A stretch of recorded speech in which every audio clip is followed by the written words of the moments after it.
babe, ayun. Hindi mo kasi narinig yung debut ko gabi, kaya ito record ko na lang, ha? Happy Mansay sa atin. Happy 18th Mansay, babe. At saka happy 10th wedding Mansay. Thank you, kasi kahit na ilang beses tayo mag-away, kahit na halos araw-araw pa, nandun ka pa din, hindi ka bumibitaw. At saka sorry din kasi ako yung nag-start ng away natin ng isang araw. Sorry kasi pinuhunahan na kita. Ayun, naman na mahal lang talaga kita, and ayoko mawala ka sa akin.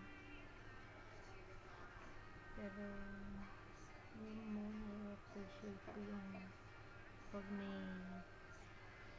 pinagdududaan ako, gumagawa ka agad ng way para tumigil pagdududa ko.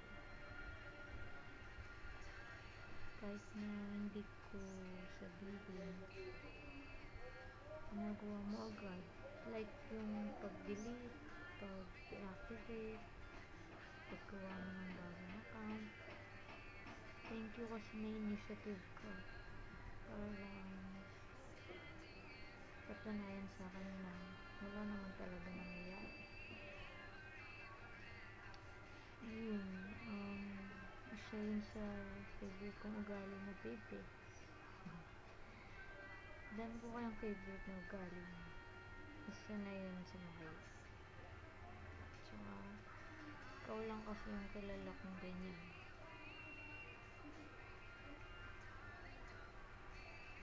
Thank you so babe. Sobrang swerte ko kasi halos lahat ng mga bagay na hinahanap mo ng isang partner, sa'yo na.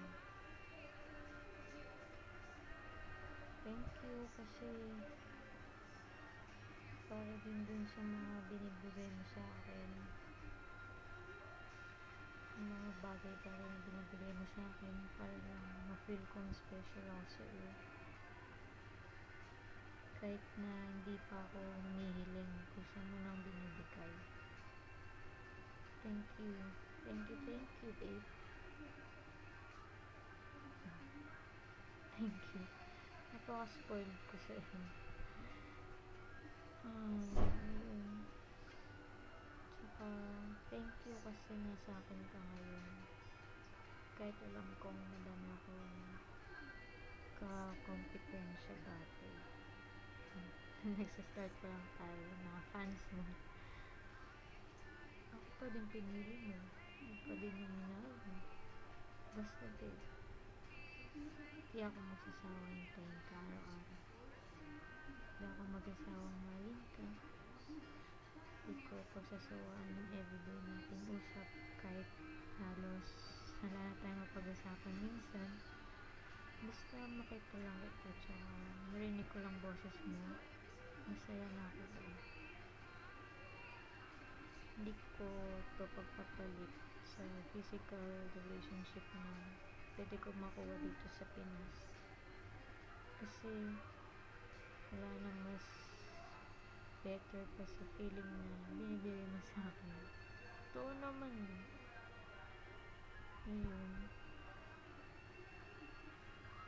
forever kong papatunayan na nandito lang ako palagi, and mamahalin pa kita lalo every single day ng buhay natin. Naks,